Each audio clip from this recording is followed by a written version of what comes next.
একজন ব্যবসায়ী তিনি টাকা বেশি রাখছেন, আমাদেরকে কম দিচ্ছেন। এরকমটি কেন হয় না যেন তিনি ভুল করে কম রাখছেন, আমাদেরকে বেশি দিয়ে দিচ্ছেন? আসসালামু আলাইকুম রহমতুল্লাহ। আশা করি সবাই ভালো আছেন। কথা বলতে চলে আসলাম দৈনন্দিন জীবন ব্যবস্থাকে সহজ করে আমাদের ইসলাম, এবং ইসলামে নির্দেশনা রয়েছে সরাসরি আমরা কোরআন থেকেও জানতে পারি যে যে কোনো লেনদেনের মধ্যে একটি স্বচ্ছতা থাকা দরকার। আর এই স্বচ্ছতা না থাকার কারণে অনেক সময় আমরা বিপাকে পড়ি। অনেক সময় আমি কাউকে টাকা দিচ্ছি, সে আমাকে অনেক ট্রাস্ট করে, বিশ্বাস করে, এবং সে টাকা নেওয়ার সময় আমার সামনে টাকাটা গুনে নেবে সেটা হয়তো সংকোচ করছে অথবা প্রয়োজনই মনে করছে না। টাকাটি যখন নিয়ে চলে গেল, হয়তো আমার ভুলের কারণে বাসায় যাওয়ার পরে দেখলো সেখানে 1000 টাকা কম আছে। তাৎক্ষণিকভাবে সে কিন্তু আমাকে বলতেও সংকোচ করবে, এবং সে মনে মনে ভাববে যে আমি তাকে 1000 টাকা কম দিয়েছি। আবার সে যদি আমাকে বলেও ফেলে, হয়তো আমি নিজেও ভাববো যে সে ব্যক্তিটা হয়তো 1000 টাকা সরিয়ে ফেলেছে। যাই হোক, স্বচ্ছতার যে সমস্যাটা, এটা আমাদের সবসময় বিবেচনায় রাখা উচিত। মূল সাবজেক্ট যেটা, সেটা হচ্ছে যে আমি দীর্ঘদিন ব্যবসায়িক লাইফে আশাই হয়ে গেছে প্রায় 19-20 বছর।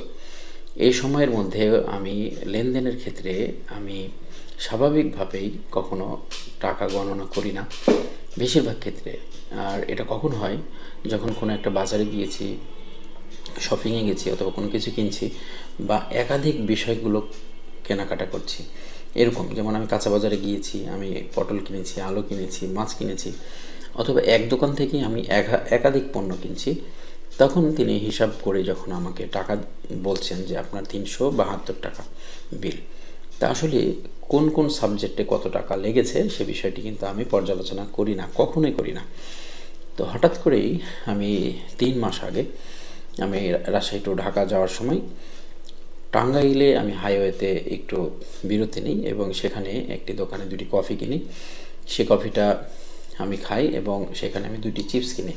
তার মধ্যে একটা পটেটো চিপস, যেটা হচ্ছে বম্বে সুইটসের, আপনারা সকলেই জানেন, যার দাম 10 টাকা, এবং একটা হচ্ছে আমি মিস্টার টুইস্ট কিনি, যার মূল্য হচ্ছে 20 টাকা। এবং 2টি কফির দাম ছিল 30 টাকা, 20 আর 20, 30 এবং 10, 60 টাকা। যখন আমি 100 টাকা নোট দিই তাকে, সে আমার কাছ থেকে টাকা রাখে 70 টাকা। এরপরে টাকাটা আমি পকেটে ঢোকানোর সময় হঠাৎ করে কী যেন একটা মনে হয়, আমার জীবনে এটা ফার্স্ট হয়েছে। তাকে আমি জিজ্ঞেস করি যে আসলে কত টাকা ছিল আজকের বিলটা।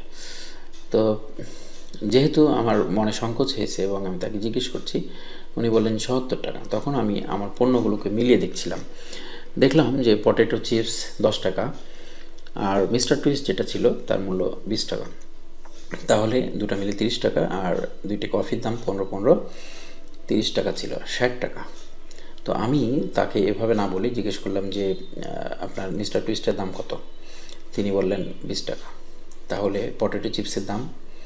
যখনই আমি এই কথা বলেছি তখনই কিন্তু উনি চুপ মেরে গেছেন এবং ভাবছেন।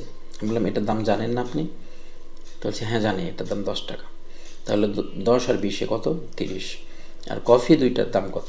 বললো 30 টাকা। তো আপনি 70 টাকা রাখলেন কেন? বলছে, সরি, ভুল হয়ে গেছে। তো ভুল হয়ে গেছে যখন বলেছে, আমাকে 10 টাকা ব্যাক দিল।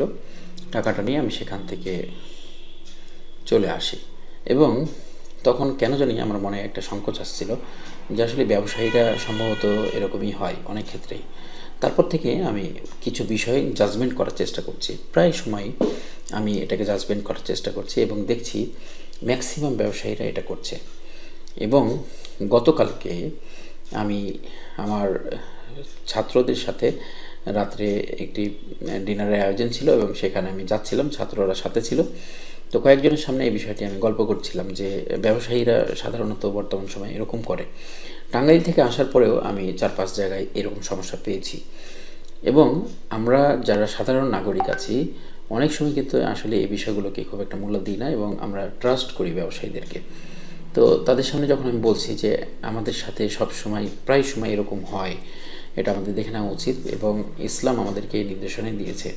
তো এই বিষয়টা বলার পরে একটি দোকানে আমরা থামি, এবং সেখানে মিষ্টি এবং পুরি আপ্যায়নের জন্য আমরা সেখানে দাঁড়াই। একটি স্পেশাল জায়গা ছিল যেখানে মিষ্টিটা খুব ফেমাস। তো মিষ্টি খাওয়ার জন্য যখন আমরা ওখানে দাঁড়িয়েছি, এরপরে তারা আমাদেরকে মিষ্টি পরিবেশন করেছে। আমরা প্রায় 21 জন ছিলাম সেখানে। এবং মিষ্টি খাওয়া শেষে তারপরে আমি ওই মানুষটাকে বললাম যে বিল কত হয়েছে বলেন। উনি ইকুয়াল হিসাব করলেন। হিসাব করার পরে তিনি আমাকে বললেন 690 টাকা। আমি এই 690 টাকা আসলে কীভাবে হয়েছে সে বিষয়টিও কিন্তু আমি জানার চেষ্টা করিনি। তারপরে আমি তাকে 1000 টাকা নোট বের করে দিই এবং তিনি আমার কাছ থেকে টাকা নিয়ে টাকা ফেরত দেন। তো টাকাটা ফেরত নিয়ে আমি আবার মানিব্যাগে ঢুকিয়েছি। এটা গত রাত্রের কথা বলছি। টাকা যখন মানিব্যাগে আমি ঢুকিয়েছি, ঢোকানোর সময় আমার কাছে মনে হচ্ছিল যে আমি 100 টাকার নোট 2টা দেখেছি। তো এই সময় আমি আবার টাকাটা বের করছি। বের করার পরে দেখছি যে 210 টাকা তিনি ব্যাক দিয়েছেন, কিন্তু সেখানে বিল ছিল 690 টাকা। সেই হিসেবে আমি 310 টাকা ব্যাক পাই। তা আমি ব্যবসায়ীকে তখনই জিজ্ঞেস করলাম যে ভাইজান, টাকাটা কি সঠিকভাবে হিসাব হয়েছে? তো বললো ও আচ্ছা আচ্ছা আচ্ছা, এই 100 টাকা মনে হয় কম গেছে, তাই না? উনি কিন্তু একদম খুব ফাস্ট ধরে ফেললেন এবং আমাকে ডয়ার থেকে সরাসরি 100 টাকা বের করে দিলেন এবং সে টাকাটা আমি নিয়ে সেখান থেকে প্রস্থান করেছি। এখন দেখুন যে আমার সঙ্গে যারা ছাত্ররা ছিল তাদের সঙ্গে গল্প করেছি, এটা কিন্তু একদম ইনস্ট্যান্ট প্রমাণিত হয়েছে। এটা গত রাত্রের কথা বলছি এবং আজকে সকালবেলায় আমি কাঁচা বাজারে গিয়েছি এবং আমার সঙ্গে আরও 2জন ব্যক্তি ছিল। একজন ছাত্র ছিল, গতকালের যে ছেলেটা ছিল আমার সাথে তিনি ছিলেন আমার সাথে, এবং আরও অন্য একজন পার্সন। বাজারে ঢুকলাম, কাঁচা বাজারে দীর্ঘদিন পরে হঠাৎ করে শখ করেই ঢুকলাম। তো কাঁচা বাজারে গিয়ে আমি ক্রয় করতেছি, বিভিন্ন জিনিস ক্রয় করলাম। মাছের দোকানে গেলাম এবং মাছ তার সঙ্গে দাম দর করে আমরা ইলিশ মাছের জন্য আগ্রহী হলাম এবং তিনি আমাদের মাছের হিসাব, এখন তো ডিজিটাল পাল্লাতেই সব কিছু, ডিজিটাল পাল্লাতে মেপে আমাকে হিসাব দিলেন যে 1616 টাকা। পরে আমি ওনাকে বললাম যে 1616 টাকা কেন? 1600 টাকা নেবেন অথবা আপনি 1620 টাকা নেবেন। উনি বললেন দেন। পরে আমার কাছ থেকে 1600 টাকা নিল। গতকালকে যে আমলটা শিখিয়েছি আমার ছাত্রকে, তাৎক্ষণিকভাবে সে মোবাইলে ক্যালকুলেটর চিপে হিসাব বের করে ফেলছে। আমার ছাত্র বলছে যে স্যার, ওই হিসাবটা এখানে মনে হয় গড়মিল হয়েছে। পরে আমি আবার মোবাইল ফোনে ক্যালকুলেটর চাপ দিয়ে মাছ বিক্রেতাকে আমি জিজ্ঞাসা করছি যে ভাইয়া বিল কত হলো? উনি বলছেন 1616 টাকা। আমি বললাম হিসাব মনে হয় ভুল হচ্ছে, আপনার এখানে 1546 টাকা হবে। তখন তিনি সঙ্গে সঙ্গে মুড অফ হয়ে গেলেন। কীভাবে? আচ্ছা আমি দেখছি, মাছটা দেন তো। আবার মাছটা আমার কাছে নিল, আবার পাল্লায় রাখলো। আমি বললাম যে মাছের ভিতরে তো এখন বরফ আছে, এখন তো আপনি সঠিক মাত্রা পাবেন না। তিনি বললেন যে আচ্ছা আমি আনুমানিক একটা হিসাব করছি। তিনি আবার হিসাব করছেন, ক্যালকুলেটর চাপছেন, অনেক টেনশন ফিল করছেন এবং তিনার মধ্যে একটা অপরাধবোধ কাজ করছে এবং খুবই লজ্জা পাচ্ছিলেন বিষয়টি। আমি জানি না তিনি সত্য কি মিথ্যা বা তিনি ইচ্ছাকৃতভাবে এটা করেছেন কি না, আমি ব্লেম দিচ্ছি না, কিন্তু বাস্তব বিষয়টি আপনাদেরকে তুলে ধরার চেষ্টা করছি। তিনি তাৎক্ষণিকভাবে খুব লজ্জা পাচ্ছিলেন। তখন আমি তাকে সহজ করার জন্য বললাম যে এটা হতেই পারে, স্বাভাবিক, আপনি দুশ্চিন্তা করেন না, ভুল হওয়াটা স্বাভাবিক। তিনি তখন আমাকে 60 টাকা আবার ফেরত দিলেন। এবার আমি সেখান থেকে চলে আসলাম। মাছ কেনার আগে কিন্তু আমরা দাম দর করেছি মোটামুটি। এখন আসার পরে আমার সঙ্গে আরও একজন বিশেষ ব্যক্তি ছিলেন। তিনি আমাকে নাস্তার জন্য অফার করেন এবং একটি রেস্টুরেন্টে ঢুকি। সেখানে আমরা কোনো নাস্তা না পাওয়ার কারণে মিষ্টি এবং একটা সিঙ্গাড়া খাই 3 জন মিলে। এবং সিঙ্গাড়া বিল দিয়ে বের হওয়ার সময় তিনি যেহেতু আমার সাথে থাকা অবস্থায় আজকে শিক্ষা পেয়ে গেছেন, যার কারণে বিল দেওয়ার সময় ওনারা যখন ওনার কাছে বিল চায় তখন 140 টাকা, এবং উনি টাকাটা ফেরত নিয়ে বের হতে গিয়েই তখন কিছুক্ষণ আগে যে ঘটনা ঘটেছে আমাদের সাথে, সেই শিক্ষার আলোকেই তিনি আজকের ওনার খরচের হিসাবটা করেন। হিসাব করে দেখছেন যে এই রেস্টুরেন্ট ব্যবসায়ীও তার কাছে 10টা টাকা বেশি নিয়েছেন। তো ওনাকে জানানো হয় যে এটা তো বিল হবে 130 টাকা, আপনি 140 টাকা নিয়েছেন।